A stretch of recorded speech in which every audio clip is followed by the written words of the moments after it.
அவர்கள் உள்ளிட்ட அனைவருமே சொல்கிறார்கள். சிறை கதவுகளை உடைப்பது என்பது திராவிட முன்னேற்ற கழகத்திற்கு மிக கடினமானது. ஏனென்றால் அவர்கள் காங்கிரஸோடு கூட்டணி வைத்திருக்கிறார்கள், தேர்தல் கூட்டணி வைத்திருக்கிறார்கள். ஆனால் பாரதிய ஜனதாவோடு நிரந்தரமான கள்ள உறவு வைத்திருக்கிறார்கள். அவர்கள் ஒருபோதும் உங்களுக்கானவர்கள் அல்ல என்பதை நீங்கள் உணர வேண்டும். சிறைக்கதவை உடைப்பது என்பது அண்ணன் சீமானுக்கு சாதாரணமான விடயம். அதற்கு எங்களிடம் சான்று இருக்கிறது, அது உங்களுக்கே தெரியும். எனது தம்பிகளின் பிணத்தை என்னை தாண்டிதாண்டா எனது தம்பிகளை தூக்கில் போட முடியும் என்று வேலூர் சிறைவாசலில் நின்று முழங்கியவர் அண்ணன் சீமான். 7 தமிழர் விடுதலை தான் இனத்தின் விடுதலை என்று உலகிற்கு உரத்து சொன்ன ஒரே தலைவன் அண்ணன் செந்தமிழன் சீமான் அவர்கள். இங்கே பேசிய தம்பி அபுபக்கர் குறிப்பிட்டது போல இந்த தலைப்பிலே இஸ்லாமிய சிறை கைதிகளை விடுதலை செய்வோம் என்று சொல்லி நீங்கள் நம்பிக்கொண்டிருக்கின்ற எந்த கட்சியாவது இதுவரைக்கும் உங்களுக்காக பேசியிருக்கிறதா? உங்களுக்கும் அது தெரியும். திமுக எங்களை வஞ்சித்து விட்டது, சிறைவாசிகளை விடுதலை செய்யவில்லை, பிரிவு 161 பயன்படுத்தி விடுவிக்கின்ற அதிகாரம் மாநில அரசுக்கு இருக்கிறது என்று பேசிய அண்ணன் ஹாஜா கனி அவர்கள், மரியாதைக்குரிய அண்ணன் தமிமுன் முன்சாரி அன்சாரி அவர்கள் எல்லாம் இன்றைக்கு அதே திராவிடத்திடம் மடிந்து கிடக்கிறார்கள், அவரிடம் மண்டியிட்டு கிடக்கிறார்கள். ஏன்? அவர்களுக்கு இஸ்லாமிய சிறைவாசிகளை சொந்தங்களை விடுதலை செய்ய வேண்டும் என்பது நோக்கமல்ல, அது அவர்களுக்கு ஒரு அரசியல் நடவடிக்கையும் அல்ல. ஆனால் 7 தமிழரை விடுதலை செய்த அண்ணன் செந்தமிழன் சீமானும் நாம் தமிழர் கட்சியும் தான் இருக்கின்ற ஒரே வழி. எமர்மை சொந்தங்கள் 26வது ஆண்டுக்கு பிறகு 2026க்கு பிறகு உறுதியாக விடுதலை ஆவார்கள். அந்த வாய்ப்பு உங்கள் கைகளிலே இருக்கிறது.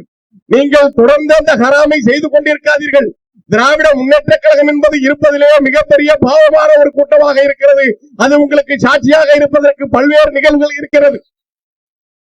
வாழ் ஏந்தினால்தான் எங்களுடைய தலைமுறை வாழ வேண்டும் எனில் நாங்கள் வாழ் ஏந்ததும் தயார் என்று சொன்ன மரியாதைக்குரிய அல் ஹாஜி அண்ணன் பழனிபாபா அவர்களை திராவிட முன்னேற்ற கழகமும் அண்ணா திராவிட முன்னேற்ற கழகமும் மாறி மாறி எத்தனை முறை சிறைக்கு அனுப்பியது, எத்தனை வழக்குகள் போட்டார்கள். நடுத்தர வயது உள்ள தாடி வைத்த ஆங்கிலத்தில் சரளமாக பேசுகின்ற அல்ஹாஜி அகமது அலி என்பவர் கோட்டைக்கு நுழையக்கூடாது என்று தடையாணை விதித்தது யார்? மாக்கோரா எம்ஜிஆர் என்று சொல்லப்படுகிற மாக்கோர் ராமச்சந்திரன் அவர்கள். பழனிபாபாவை பார்த்து அத்தனை பேரும் பயந்தார்கள். அவர் இறுதி காலத்தில் என்ன சொன்னார்? இந்த திராவிட முன்னேற்ற கழகத்திற்கு நாம் தொடர்ந்து ஆதரவளித்தால் அதை விட பெரிய கேடு எதுவுமே இருக்க முடியாது என்று அண்ணன் சொல்லியிருக்கிறார். அது உங்கள் யாருக்குமே நினைவுக்கு வருவதில்லை. இன்றைக்கு மிக முக்கியமான எமது அருமை சொந்தங்களே, நேற்று அண்ணன் புனித போராளி பழனிபாபா அவர்களின் நினைவு நாள், இன்று வீர தமிழ் மகன் முத்துக்குமாரின் நினைவு நாள். 7 தமிழர்கள் விடுதலை, 3 தமிழர்கள் தூக்கு உள்ளிட்ட போராட்டங்கள் எல்லாம் நடப்பதற்கு முன்பாக எமது ஈழத்திலே உறவுகள் கொல்லப்படுகிறார்களே என்று இங்கே வெம்பி நின்ற போது, கொதித்து நின்ற போது, தமிழினம் குறைந்து போது தன் தலையிலே ஒருவன் நெருப்பாய்த்துக் கொண்டான். ஏன்? இங்கே தமிழர்கள் திராவிடத்தால் இனமான மொழியினர்வு எல்லாம் அற்று போய் கிடைக்கிறார்களே, அவர்களை தட்டி எழுப்புவதற்கு ஒரே வழி, நான் உயிராயுதமாகிறேன், நான் உயிராயுதம் ஏந்துகிறேன், நீங்கள் எனது அந்த அறிக்கையை எடுத்து நகாயுதம் ஏந்துங்கள், இந்த போரை தொடர்ந்து நடத்துங்கள், இங்க போராட்டத்தை தொடர்ந்து நடத்துங்கள் என்று தம்பி தன்னுடைய உயிரை தந்தான். முத்துக்குமாரை இன்றைக்கு ஏன் உங்களிடம் நினைவுபடுத்துகிறோம்? முத்துக்குமாருக்கு செய்த துரோகம் கருணாநிதி அவர்கள் செய்த மாபெரும் துரோகம். முத்துக்குமாரின் மரணத்தில் அவன் உணர்ச்சி வசப்பட்டு தன்னுடைய உயிரை மாய்த்துக் கொள்ளவில்லை. அவன் மிக ஆழமாக சிந்தித்து ஒவ்வொரு நாளும் செதுக்கி இந்த இனத்தின் அவல நிலைகளை எண்ணி ஒவ்வொரு நாளாக அமர்ந்து எழுதி அந்த அறிக்கையை தயாரித்தான். விதியே விதியே என் செய்ய நினைத்தாய் என் தமிழ் சாதியை. அவ்வளவு பெரிய துரோகம் தொடர்ந்து நடந்தது இனத்திற்கு. அவர் சொன்னான், நீங்கள் இதுவரைக்கும் இருந்த தலைமைகளை விட்டுவிட்டு அவர்களை நம்பாதீர்கள், அவர்கள் துரோகிகள், உங்களிடமிருந்தே ஒரு தலைமையை தேர்ந்தெடுங்கள் என்று எழுதி வைத்தார். அவன் தன்னுடைய உயிரை தன்னிடமிருந்து அழகாக கலற்றி தனியே வைத்துவிட்டு ஒரு தீர்க்கமான முடிவோடு இன்றைய நாளில் 2009 ஜனவரி 29ஆம் நாள் காலை அந்த அறிக்கையை அவனே நகலெடுத்து சாஸ்திரி பவனில் வரிசையாக நின்று கொண்டிருந்த பாஸ்போர்ட் விண்ணப்பித்து விட்டு அதை வாங்குவதற்காக நின்று கொண்டிருந்த ஒவ்வொருவரிடமும் அவனே அந்த நகல்களை கொடுக்கிறார். சிரித்தபடியே எல்லோரிடமும் இயல்பாக பேசிக் கொண்டிருக்கிறார். அந்த நினைவை, அந்த கணத்தை நினைத்து பாருங்கள். தன் உயிரை இனத்திற்காக கொடுக்க முன்வந்த ஒருவன் உணர்ச்சி வசப்படவில்லை.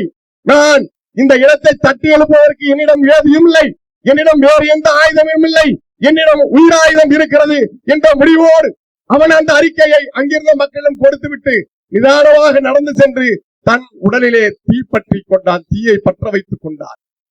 தீயை பற்ற வைத்தது தமிழினத்தில் சூடு சுரணையற்று, மான உணர்வற்று, இன உணர்வற்று, மொழி உணர்வற்று கிடந்த இந்த கூட்டத்தின் மீது வைத்த தீ.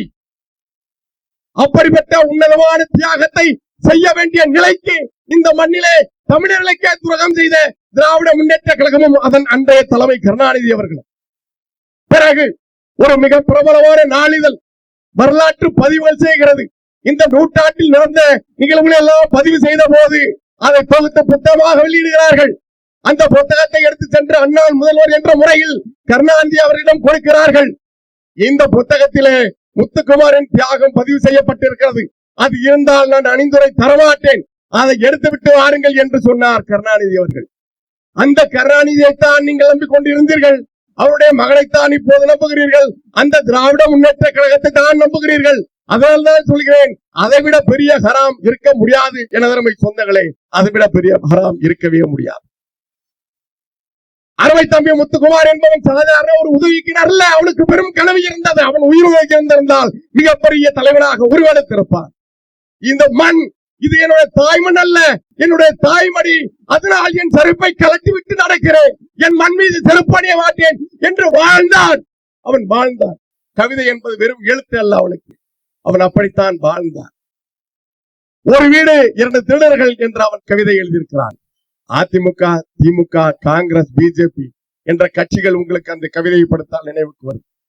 இது எனது வீடு, இது நம்முடைய வீடு, நம்ம தமிழ்நாடு நம்முடைய வீடு.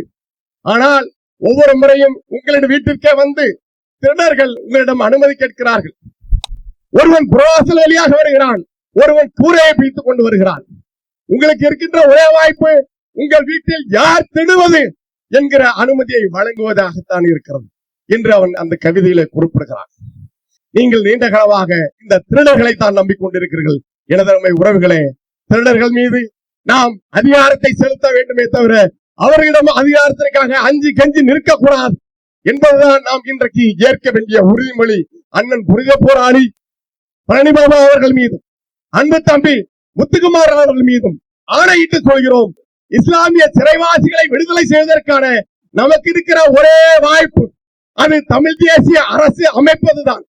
அதிகாரம் கைக்கு வருகின்ற பொழுது அனைத்து துன்ப பூட்டுகளுக்குமான சாவி அதிகாரம் தான் என்று சொன்னார் அம்பேத்கர்.